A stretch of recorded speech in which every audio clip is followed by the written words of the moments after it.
தன்னுடைய ஒரே மகனையே வெட்டி உணவாக சமைத்து இறைவனுக்கு படைக்க எந்த தந்தையாலாவது முடியுமா?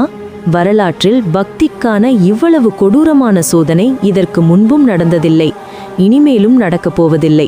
இந்த கதையை கேட்டால் கல் நெஞ்சம் படைத்தவர்களும் கலங்கி போவார்கள். இது பல்லவ நாட்டின் மாபெரும் தளபதியான பரஞ்சோதியின் கதை. போர்க்களத்தில் பல மன்னர்களை வென்ற வீரன். ஆனால் சிவபக்தியில் வாளை துறந்து சிறு தொண்டரானவர். அவருடைய வாழ்க்கை ஒரு கடினமான விரதத்தில் இருந்தது. ஒவ்வொரு நாளும் ஒரு சிவபடியாருக்கு உணவளித்த பிறகே தான் உணவருந்த வேண்டும். ஒரு நாள் அவருடைய வாசலில் ஒரு மர்மமான அகோரி தோன்றினார். சிறு தொண்டர் அவரை மரியாதையுடன் உணவருந்த அழைத்தார். ஆனால் அந்த அகோரி வைத்த நிபந்தனை உலகையே நடுங்க வைக்கும் அளவுக்கு கொடூரமானது. எனக்கு சாதாரண உணவு வேண்டாம். 5 வயது ஒரே மகன். பெற்றோர்கள் தங்களது கைகளால் வெட்டி சமைத்த நரபசு வேண்டும், அதிலும் ஒரு துளி கண்ணீர் கூட இல்லாமல் என்றார்.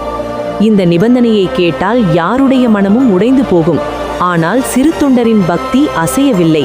அவரும் அவரது மனைவியும் வெளியே விளையாடி கொண்டிருந்த தங்கள் மகன் சீராளனை அழைத்தனர்.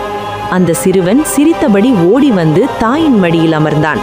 தாய் கால்களை பிடித்து கொள்ள தந்தை தன் இதயத்திலே வளர்த்த மகனை பலியிட்டார்.